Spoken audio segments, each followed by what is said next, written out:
আসসালামু আলাইকুম রহমতুল্লাহ। যারা আসাম তাকিয়া আগরতলাত ভিসা লাগাইবার উদ্দেশ্যে যাইন, হকানো গিয়া বিফাকো পড়ি যান গিয়া টাকা খাওয়ার ব্যবস্থা পাওয়া যায় না, বা একটু পরিশানির শিকার হয়ে যায়, ট্রেন যাইতে সময় একটু দেরি হয়, তখন বিভিন্ন রকমের রেস্ট হাউসও যাইন। যাওয়ার পরে দেখা যায় রেস্ট হাউসগুলো বুকিং হয়ে গেছে গিয়া। এরপরে যদি রুম ফাইন তাহলে প্রচুর টাকা পয়সা লাগে। এই সমস্ত বাইয়াইনতর লাগি একটা খুশখবরি আমি লইয়া আইছি। আপনাইন যদি সেও আসাম থাকিয়া ভিসা লাগাইবার উদ্দেশ্যে বা অন্য কোনো খামে, আপনার ব্যক্তিগত খাম হোক, আপনি আগরতলা গেছেন, তখন আগরতলা গিয়া আপনি 200 টাকার বিনিময়ে, মাত্র 200 টাকা লাগবো। 200 টাকায় এক রাত থাকতেও পারবা, আবার ওখানো খাইতেও পারবা, এই ব্যবস্থা আছে। একবারে ভিসা অফিসর লাগাইয়া রুম আছে ওখানো, আমার বন্ধুর।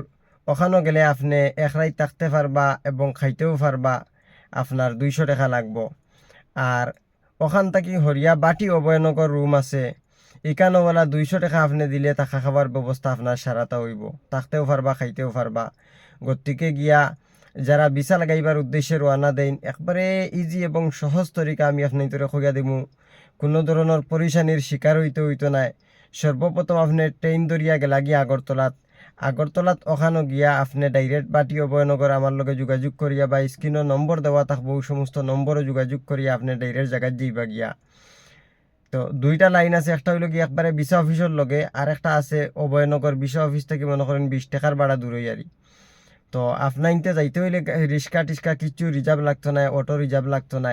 ওখান থেকে গেলা আগরতলা, যখন ট্রেন পৌঁছিল আপনি বাজারঘাট নামলা, নামিয়া ওখান থাকিয়া আপনি বাটি অভয়নগর হইলা বা সার্কেট হাউস হইলা। ভিসা অফিসের লোকেশন হইল কি সার্কেট হাউস হইলে সবাই চিনে।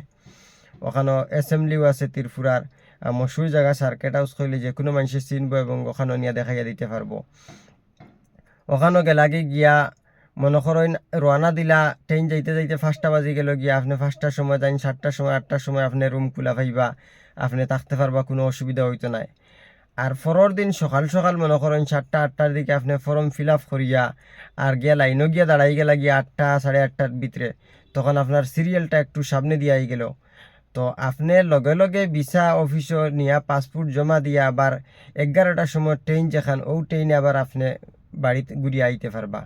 অর্থাৎ একদিন মনে করেন আপনার ওখানে গিয়া এক রাত থাকলা, বাদে আনার যখন যাইবা তখনও ফিরিয়া হলা আরও এক রাত থাকবাও, 2 দিনে আপনার কাম হয়ে যাইব গিয়া। আগে আগে আমিও প্রথম প্রথম যখন আগরতলাত গেছি, ও বিভিন্ন রকমের রেস্ট হাউসও থাকছি, তা পয়সা করিও বেশি লাগছে। এরপরে দেরি করিয়া গেলে, ট্রেন দেরি করিয়া গেলে অনেক সময় রুম পাওয়া যায় না। তো এখন আর এই চিন্তা এবং কারণের আপনার কোনো প্রয়োজন নাই।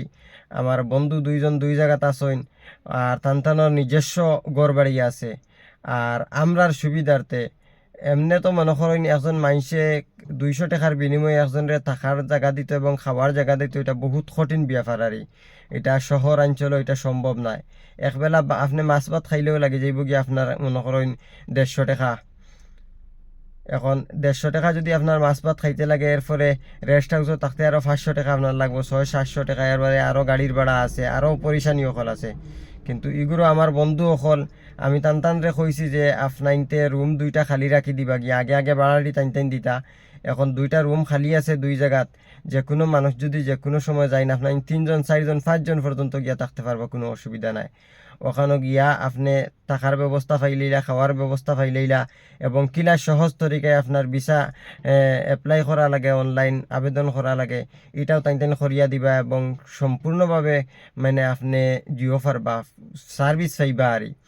তাছাড়া যারা তৎকাল ভিসা পাইতে চাইন, মনে করেন 24 ঘন্টার ভিতরে আপনার ভিসা লাগে, আও ব্যবস্থাও আছে, তৎকাল ভিসার ব্যবস্থা। আপনাইতে ওখানে গেলে বন্ধু সকলের লগে যোগাযোগ করলে, গপসপ করলে ইনশাল্লাহ আজিজ আপনারে পুরা সহায়তা করবা।